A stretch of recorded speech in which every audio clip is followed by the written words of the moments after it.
Kenyatta Leal is like any other tech entrepreneur trying to launch the next big app. But instead of learning computer skills at a university, he got his education here.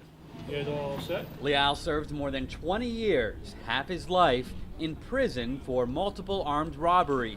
While at San Quentin, he joined a tech training class called The Last Mile. How are we going to get the t-shirts into the marketplace? He was released from prison earlier this year. I think that I've always had this entrepreneurial spirit.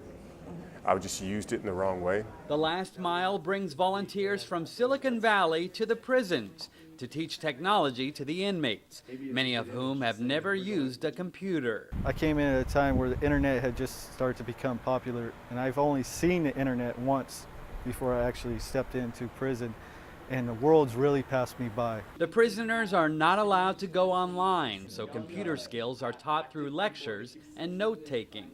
On this day, an employee from LinkedIn explained the business basics of creating a startup. We can use the power of this new technology to let people basically build their own version of our product. The program's creators say prisoners need to learn modern skills instead of just the blue-collar training that traditionally goes on behind bars. You do the math, as a taxpayer, you've already spent about $1 million for their incarceration, and if you don't give them the tools to be successful in society upon release, the chances of them coming back, the recidivism rate is quite high. Most startups fail, but Leal says he's not worried about that. I think after living in prisons like Pelican Bay and San Quentin, there's not very much out here in the free world that scares me.